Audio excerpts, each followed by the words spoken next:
What's good, Denver?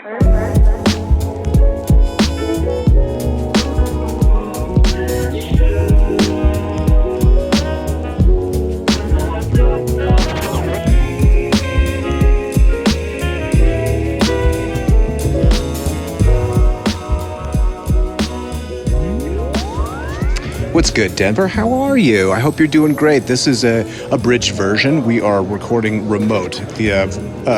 The audio quality is a little bit different this week. We'll be back in the studio next week, but we're basically hugging a wall and recording in the Gaylord of the Rockies. Podcast Movement Festival. Podcast Movement 2023. Very cool. Very cool. We're having a great time. It's like there's a lot of positive podcast energy at this event. Super cool. So anyway, we're going to do a quick run through of events, and I am also going to give a green chili primer because, as we know, preseason NFL's here, which means that the green chili is on its way, folks. So let's start with Olivia. Olivia, what do you got on tap for this week? All right, what's on tap for me is going to be, I'm looking forward to September. I'm going to hit you with the Mayan again, which I'll try not to double up too often, but the Mayan on South Broadway is going to be doing Lynch all month. So every Tuesday night this month, they're kicking it off with Blue Velvet. If you're like me, probably going to skip that one, just the nightmares are a little too strong, but we're going to pick it up with Mulholland on the second week, and then Lost Highway and one more after that. So shout out to the Mayan for always doing great showcases. Stoked to go see Lynch there this month. What about you? So stoked. David Lynch, the greatest. I forgot who I was talking to about Twin Peaks and just the genius mastery of that show. Yes. The actual, my last intentional Zoom background, which is a thing now. You have to look good on the Zoom.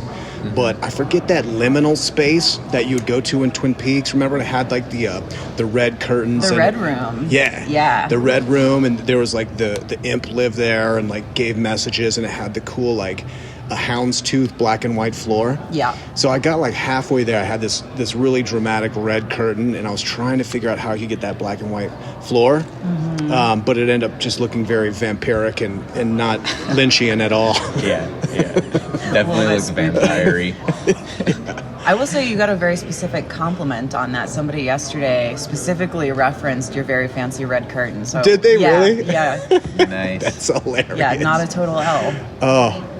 Yeah, I was at one point also going to take it straight into Phantom of the Opera because you can get a plastic chandelier for about $20 on Scamazon. Yeah. You could have done that and got the little mask too. The Phantom mask. I had some electric candles. It was quite a vibe. Yeah. Fine line between this guy's cool and what is happening right Yeah, now. what's wrong with this guy? Everyone liked it though. It's good.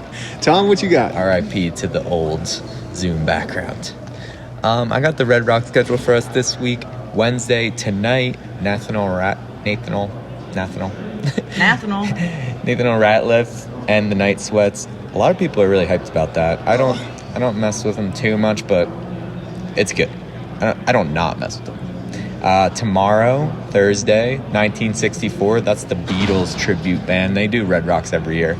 I'm sure they're pretty good if they keep on coming back. But, yeah, that's tomorrow. And then Friday and Saturday, My Morning Jacket. Dang. With backup from M. Ward. I don't know too much about them, to be honest. Sunday, Vance Joy with Dan Sultan as the backup. And that's what's going on. Oh, Monday and Tuesday, bonus into next week, Duran Duran. I know a lot of people are excited about them as well. So that's what's going on this week at Red Rocks, and that's what I got. Amazing big rock and roll energy at Red Rocks. For real, it's a rock and roll weekend. I love it. My Morning Jacket is great. I believe that is the genre of dad rock. Okay. You know, Yeah. which is like strong, instrumental, heavy. Big cardigan energy. You're going to see a lot of cardigans at Red Rocks this weekend. I don't feel too bad about not knowing about them then. Oh, yeah, great. looks dad rockish. Yeah, they're cool, though. They're fantastic. Ratliff, of course, Yeah, Ratliff. is a Denver god, and I really wish I was going to that show. Oh, that's going to be awesome. Hopefully, that's kind of kicking off a tour, or like he's putting out some new music, because I don't think he's done anything in about 12 months. But Really? yeah, but super solid Red Rocks weekend, Denver. For sure.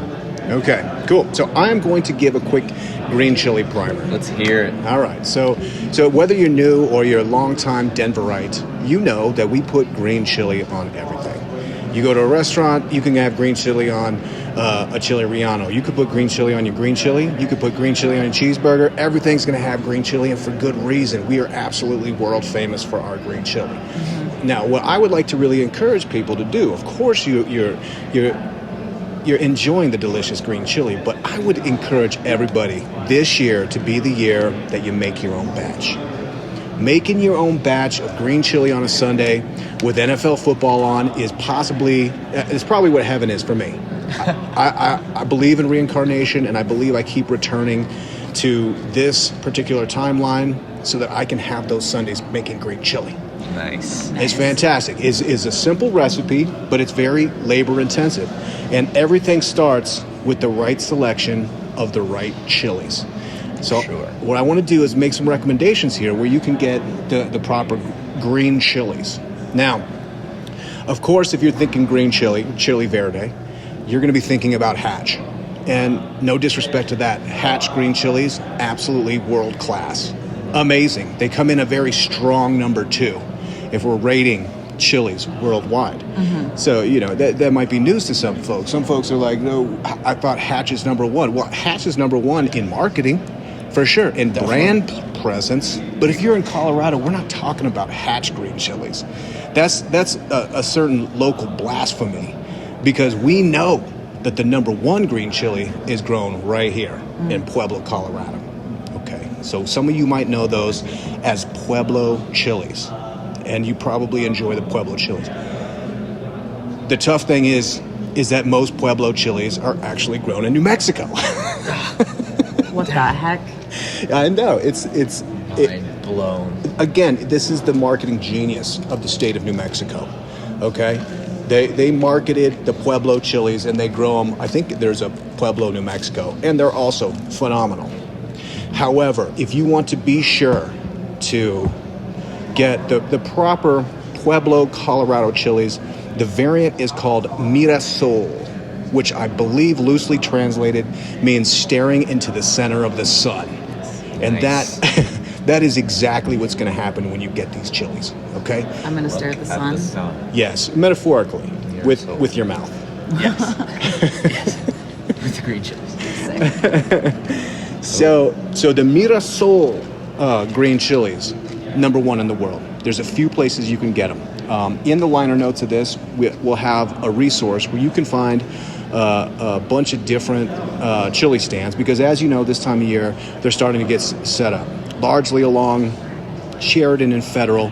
In Denver, you'll see all of the places that you can go. And you definitely want to go to one of these spots, because these have the freshest chilies. What they do, you show up, you're going to get a bushel. Now, you could get a half bushel, but you don't want to be that kind of person.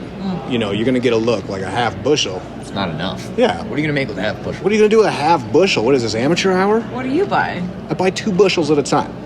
And I'll probably go to 2 different spots a year, because I want to make sure I'm still testing out the waters. That'll probably get you a healthy chili, 2 bushels. 2 bushels of green chili is like 15 pounds. 2 bushel Estes. That's what they call them at the stands. TBE, for short. Yeah. Here he comes. Old 2 bushel Estes. It's basically it would be like 2 garbage bags full of roasted chilies. So what you want to do is you want to get there, you want to ask for the Mirasol. And then at that point, you want to inspect them a little bit. Check out the consistency. Check out the color. At this time of year, they're all going to be absolutely extraordinarily delicious. Also, Mirasol are known in some places as Pueblo Hot. This is a spicy chili, which we're already assuming that we're going to have some heat in these chilies. If there's no heat in your green chili, you're not doing it right. Yeah. No. You belong in California with their peppers, which is like, the Anaheims or the Fresnos. We don't want that. Nah. Mild green chilies? No. Dude, just stay in California. That's your place, okay? We're not talking about Anaheims.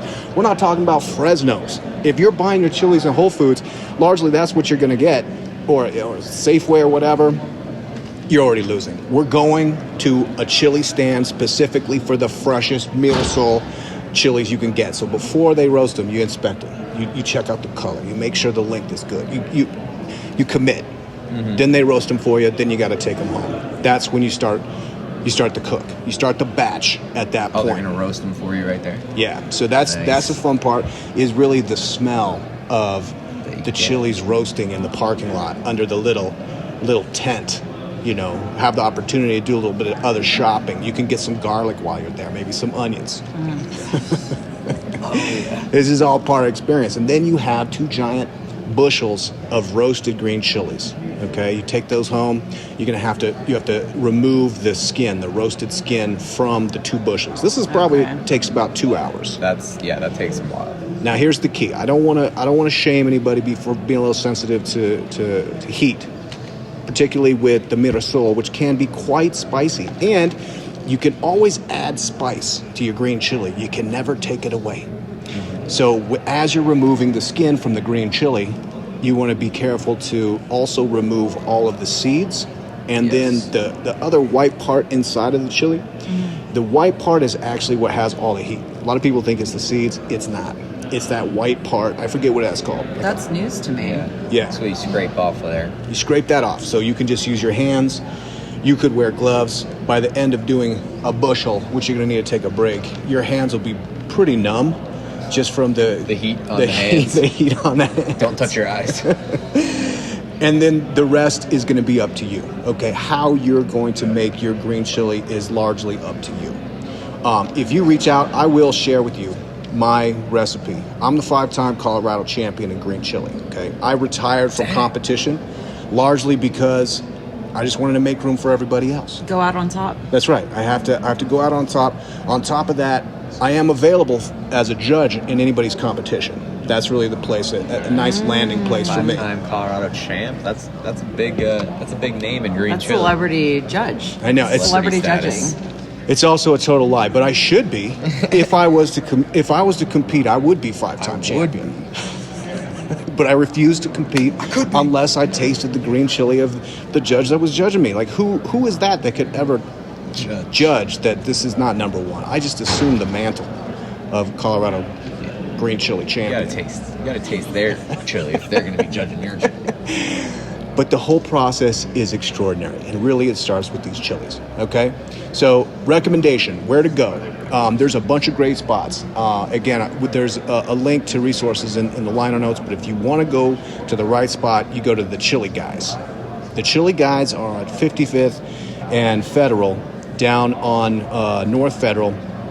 It's also the home of what is called Olde Glory Fireworks. I believe it's just Old Glory, but they add an E as for like a zest of class. Yeah. So Olde Glory Fireworks, which is also an amazing place to get your fireworks for 4th of July. And how close are they roasting those chilies to those fireworks? It's uncomfortably close. Okay. It's uncomfortably Danger. close. Add a little gunpowder. That's the secret ingredient for green chili.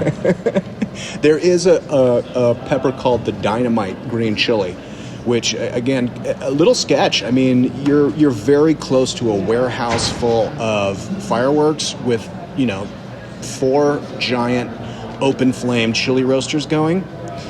So, a real element of looming disaster, but there's never been any accidents there. They're very responsible. You can tell the teenagers that are running the place. They're pros. Those are the most responsible teenagers I have ever met.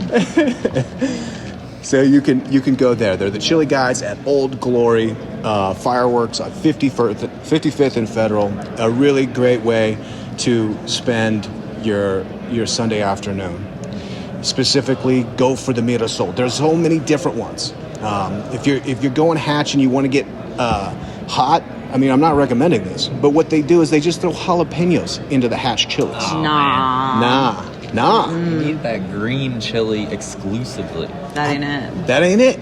You can't do that. I mean, Hatch has done well marketing their chili because it's delicious, but also it doesn't have the heat. And that's because the American palate is really kind of weak. I'm not putting anybody down, but they just can't handle the spice. And it's not like the Mirasol chilies, because I was actually doing a little research. Hatch, 4,000 feet above sea level. Pueblo, Colorado, 4,600 feet above sea level. See the extra 600 That's feet. different. Yeah, it's a little bit hotter in the day, a little bit cooler at night. This variation in temperature is what gives the flavor and the spice and temperature to the green chilies. Amazing. Nice. So, in conclusion, Colorado green chili, number 1. Hatch, New Mexico, number 2. And this is a shout out to Johnny James. I know that you make a big deal about New Mexico green chili being better than number 1. Now, or being better than Colorado.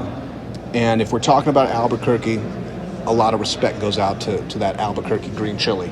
You guys have delicious recipe, is very good. It's a true contender. It's a true contender. But if we're talking about Santa Fe, get out of here with that. You do not put corn and hominy in your green chili. I'm just putting it like that. Now you got. I hate the corn. Hominy goes in pozole. Yeah. Does not go in chili. What are we doing? Like you could do that, and this is now something new. But this is not chili verde. You know what I'm saying? This is not green chili. We got to stay true. So look, Santa Fe, just for the sake of that, really puts New Mexico out of contention. I'm sorry, Albuquerque. You need to get Santa Fe together with their recipes if you want to contend with Colorado, because Colorado is the number 1 green chili in the world. Let's go. Let's go. That is my recommendation, ladies and gentlemen, and I believe that will be the podcast for this week. Anything in conclusion, guys? Just this nice special edition at the Podcast Movement Festival. We're out here, booth 906. 906. 906. We'll be here Come through Thursday. Shout to Troy. Troy's not with us because I believe he's in San Diego, which also has a delicious green chili. But, dude, Anaheim's and Fresno's. You need the elevation. That you need the elevation. Maybe that's why Troy's not on this episode. Got Couldn't nothing to hang say. with his California chili. Nice. Well, shout out to Troy, and for all of us, have a great week, everybody. Cheers, Denver. See ya.